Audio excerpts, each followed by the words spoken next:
I feel good. Thank you. I know that I would now. Oh, I love those backup singers. I feel good.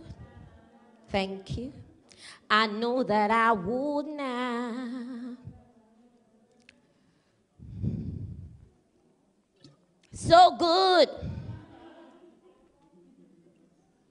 So good. I got you, Jesus. Now it's the 21st century, and in the 21st century, every song becomes a gospel song as long as you put the name of Jesus in it. I'm the 21st century church. I should know. And I know that you're sitting there and thinking, well, she don't look like the church, because you think you do.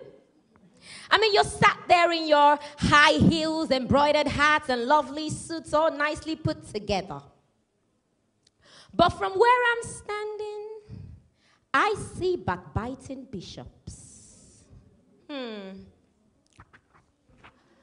I see homosexual high priests. I see prostituting praise leaders, temperamental teenagers murdering mothers and fondling fathers, pedophilic pastors. I should know I'm the church. See, you don't know my story, and let me warn you in advance that I am high as a kite and drunk as a skunk, but I've got something to say. I used to be beautiful. Daughter of the king. I was born in the church. When I walked into a room, the scent of my perfume fills the atmosphere.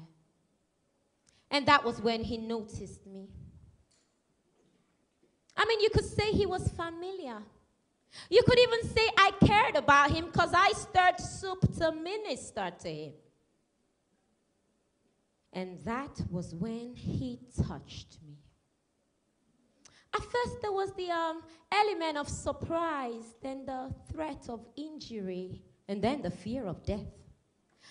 As with each touch of his hands, he ripped my clothes to pieces, violating me inside out.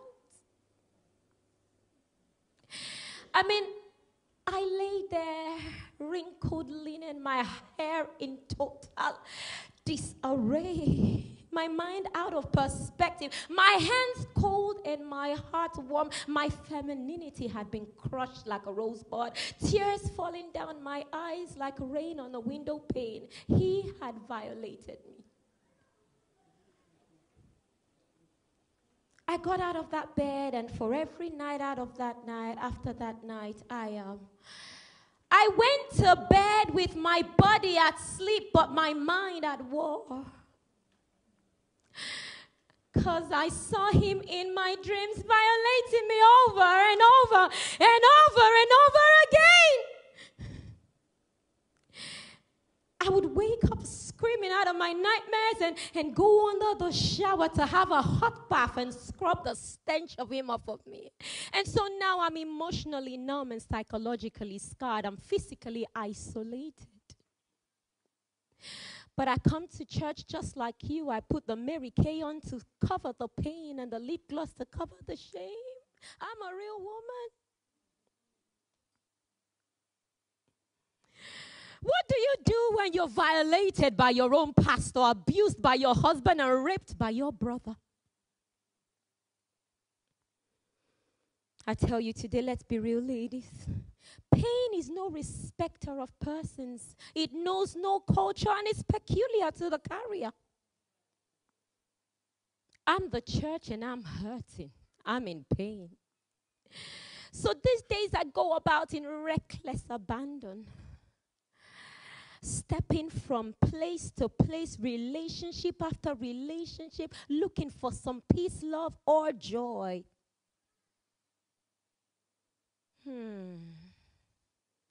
They say weeping endures for the night, but I haven't seen the morning yet, and joy has gone on holiday.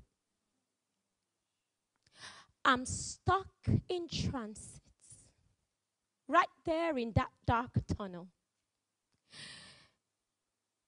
And if you're anything like me, when you're stuck in transit, you go into that airport, visiting duty-free shops you have no business going into, spending money you don't have to buy things you don't want for people you don't like.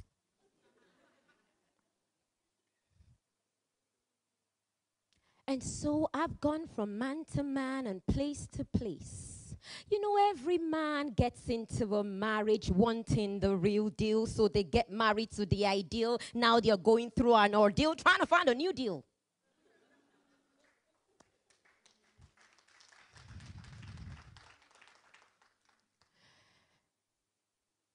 Going from relationship to relationship with suitcases of misconception, hand luggages of bad theology, and passports of delusions of grandeur. That is how I ended up with 5 men. And the 6th man I live with, well, let's just say he's a friend with benefits. Me partner.